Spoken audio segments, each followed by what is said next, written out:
नमस्कार, मैं चुनचुन कुमार। स्वागत है झारखंडी हिंदी न्यूज पर। चलिए जानते हैं आज की छोटी बड़ी सभी महत्वपूर्ण खबरों को।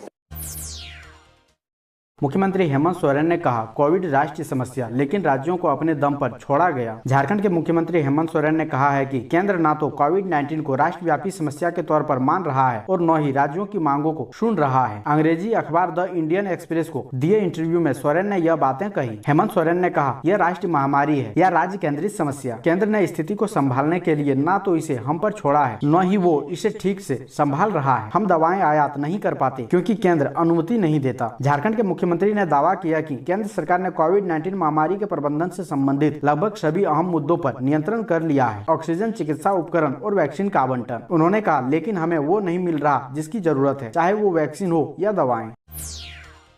तीसरे चरण से निपटने के लिए एसओपी बनाएगी झारखंड सरकार। मुख्यमंत्री हेमंत सोरेन ने शनिवार को कहा है कि राज्य के ग्रामीण क्षेत्रों में अब हम और तीव्र गति से टेस्टिंग, ट्रैकिंग और ट्रीटमेंट पर जोर दे रहे हैं। तीसरे चरण की तैयारी के लिए सरकार एसओपी बनाने समेत अन्य जरूरी कदम उठा रही है। उन्होंने कहा कि उन्हें इस बात की जानकारी है कि वैक्सीन निबंधन में लोगों को मुश्किलों का सामना करना पड़ रहा है। इस समस्या के समाधान के लिए हर जरूरी कदम उठाए जा रहे हैं और जल्द ही इससे निजात मिलेगी। मुख्यमंत्री हेमंत सोरेन ने कहा कि राज्य में रिकवरी रेट 90% से ज्यादा हो गई है। पिछले कुछ दिनों से संक्रमण दर भी 4% के आसपास बनी हुई है। ये आंकड़े कोरोना से हमारे संघर्ष में उत्साहवर्धक है और इसके लिए मुख्यमंत्री ने स्वास्थ्य कर्मियों समेत कोरोना के खिलाफ मुहिम में लगे हर एक कर्मी और राज्य की जनता का अभिनंदन किया है।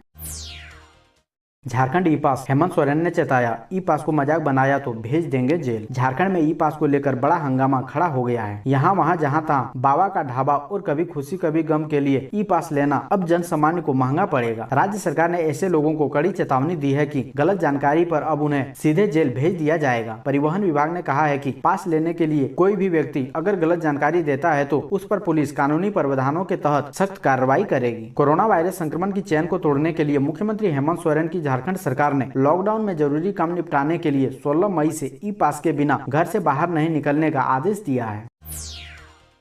पूर्वी सिंहभूम डीडीसी ने कहा, वैक्सीन पूरी तरह सुरक्षित, निर्भीक होकर लगवाएं वैक्सीन। पूर्वी सिंहभूम के उप विकास आयुक्त परमेश्वर भगत ने कहा कि कोरोना के खिलाफ जंग में वैक्सीन एक कारगर हथियार है। वैक्सीन ही हमें स्वस्थ व सुरक्षित रख सकता है। मुझे कोरोना हुआ था लेकिन आज मैं वैक्सीन की वजह से स्वस्थ हूँ। उप विकास आयुक्त परमेश्वर भगत ने इस बातों का जिक्र इसलिए किया ताकि आम लोग वैक्सीन के प्रति जागरूक हो सके। खासकर ग्रामीण क्षेत्र के लोगों में वैक्सीन को लेकर जो भ्रांतियां फैली है उसे दूर किया जा सके, जिससे लोग निर्भीक होकर वैक्सीन लगाएं। डीडीसी परमेश्वर भगत ने कहा कि ग्रामीण क्षेत्रों में असामाजिक तत्वों द्वारा वैक्सीन को लेकर भ्रम फैलाया गया है कि वैक्सीन लेने के बाद लोग मर जाएंगे या बीमार हो जाएंगे। उन्होंने कहा कि इस तरह का भ्रम समाज एवं देश के लिए ठीक नहीं है। वैक्सीनेशन बिल्कुल सही है। हम सारे लोग वैक्सीन ले चुके हैं और हम स्वस्थ हैं।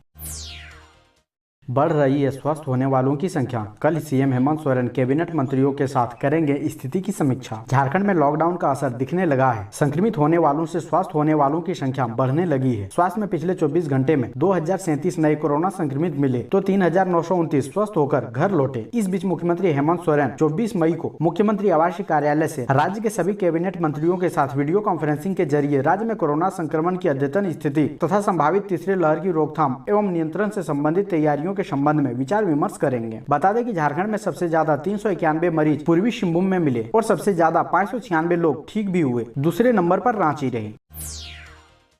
ई पास में गलत जानकारी देकर प्रशासन को चकमा दे रहे हैं लोग। प्रशासन कोरोना के रोकथाम के लिए चाहे जितनी भी सख्ती बरत ले, कुछ शातिर किस्म के लोग हर नियम का कोई ना कोई तोड़ निकाल ही लेते हैं। अब ई पास को ही ले लीजिए। लोग इसमें भी गलत जानकारी भरकर प्रशासन को चकमा दे रहे हैं। शुक्रवार शाम प्रशासन एवं पुलिस टीम द्वारा की जा रही सघन जाँच के दौरान इसका खुलासा हुआ। जाँच टीम में शामिल चकुलिया के कृषि पदाधिकारी देव कुमार ने बताया कि जाँच के दौरान कुछ ऐसे लोग भी सामने आए हैं जिसके पास मोबाइल में ई पास तो था पर उन्होंने गलत जानकारी देकर इसे हासिल किया था। एक व्यक्ति ऐसा मिला जो शराब की दुकान में काम करता है पर उसने ई पास हासिल करने के लिए खुद को फल एवं सब्जी विक्रेता बता दिया था। इसी तरह अन्य कुछ लोग भी गलत जानकारी देकर ई पास हासिल करने के मामले में पकड़े गए हैं, जिन्हें चेतावनी देकर छोड़ दिया गया।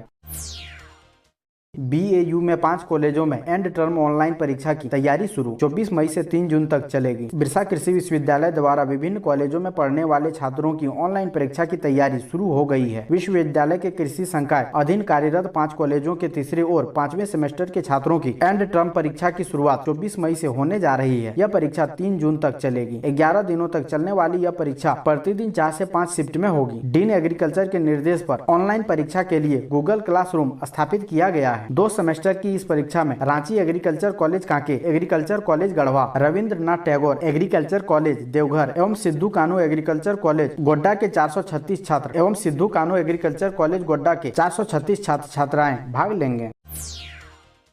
ब्लैक फंगस का संदेह, जांच करने वाले मरीजों की संख्या बढ़ी। झारखंड में ब्लैक फंगस के मरीजों की संख्या अचानक बढ़ गई है। इसके खतरे को देखते हुए प्रतिदिन जांच कराने वालों की भी संख्या बढ़ने लगी है। रांची के लगभग सभी बड़े निजी अस्पतालों में प्रतिदिन 2 से 3 मरीज ऐसे आ रहे हैं जिन्हें ब्लैक फंगस जैसे लक्षण दिख रहे हैं। डॉक्टरों के अनुमान के अनुसार पिछले 10 दिनों में निजी और सरकारी मिलाकर 60 से अधिक लोगों ने स्क्रीनिंग कराई है। रिम्स में भी प्रतिदिन ब्लैक फंगस के लक्षण के साथ मरीज भर्ती हो रहे हैं। एक निजी अस्पतालों में भी प्रतिदिन 4 से 5 मरीजों की स्क्रीनिंग की जा रही है। चिकित्सकों के अनुसार ब्लैक फंगस को डिटेक्ट करने के लिए 2 तरह की जांच की जाती है, पहला माइक्रोस्कोपी और दूसरा कल्चर।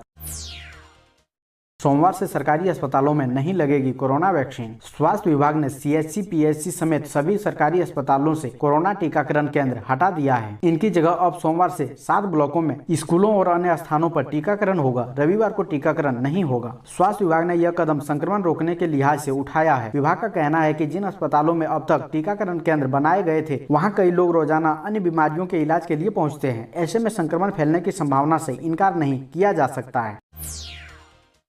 नेपाल में फंसे झारखंड के 26 प्रवासी मजदूर पहुंचे दुमका, 5 निकले कोरोना संक्रमित। नेपाल में इन दिनों कोरोना के मामले लगातार बढ़ रहे हैं। ऐसे में देश की सरकार ने लॉकडाउन लागू किया हुआ है, जिस कारण वहां भारत के कई प्रवासी मजदूर फंस कर रह गए थे। हालांकि अब नेपाल में फंसे मजदूर को भारत में सकुशल वापस बुला लिया गया है। झारखंड के दुमका के 26 प्रवासी मजदूर शनिवार की रात लगभग 9:15 बजे नेपाल से दुमका पहुँच गए। यहाँ इनकी कोरोना की जाँच कराई गयी। इसमें से 5 श्रमिक कोरोना संक्रमित मिले। ऐसे में उन्हें कोविड अस्पताल में भर्ती करा दिया गया। अन्य 21 श्रमिकों को दुमका के पास हिजला में बनाए गए कोविड केयर सेंटर में क्वारंटाइन में भेज दिया गया है। रांची सदर अस्पताल में कल से शुरू होगी पोस्ट कोविड OPD। संक्रमितों के ठीक होने के बाद परेशानी पर होगी नजर। कोरोना संक्रमित मरीजों में नेगेटिव होने के बाद भी कई तरह की समस्या सामने आ रही है। इसे देखते हुए सदर अस्पताल के द्वारा सोमवार से पोस्ट कोविड OPD की शुरुआत की गई है। पोस्ट कोविड OPD के इंचार्ज डॉक्टर अजीत कुमार ने बताया कि अभी भी कोविड के मरीज जो भी ठीक हो रहे हैं, उनकी निगरानी बहुत जरूरी है। नेगेटिव होने के बाद भी लोग बहुत से परेशानियों से जूझ रहे हैं। इसमें प्रमुख रूप से सांस संबंधित बीमारी, खून में थक्का बनने की संभावना, जिसके कारण हार्ट अटैक का खतरा होता है, आदि शामिल है। वहीं कुछ मरीज लंबी बीमारी के कारण डिप्रेशन का भी शिकार हो रहे हैं। ऐसे मरीजों की काउंसलिंग बहुत जरूरी है।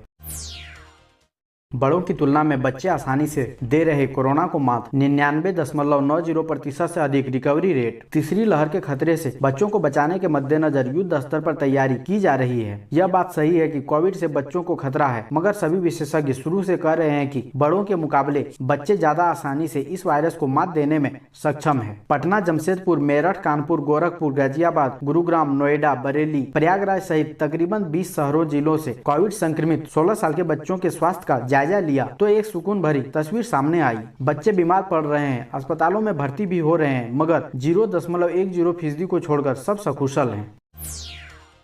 झारखंड में जलवायु परिवर्तन से मई में वज्रपात के साथ हो रही है बारिश। झारखंड में ग्लोबल वार्मिंग से जलवायु परिवर्तन का असर मई माह में दिख रहा है। राज्य में साइक्लोनिक सर्कुलेशन के अलावा पश्चिमी विक्षोभ के असर से मौसम में बदलाव हुआ है। यही वजह है कि मई माह के ज्यादातर दिन राज्य में कहीं न कहीं मेघ गर्जन, वज्रपात के साथ हल्के एवं मध्यम दर्जे के साथ भारी बारिश भी हो रही है। इसमें अप्रैल और मई माह में प्री मानसून में सक्रिय नरवेस्टर काल वैशाखी भी काफी सहायता कर रही है। यही वजह है कि मई माह में बारिश का रिकॉर्ड लगातार टूट रहा है।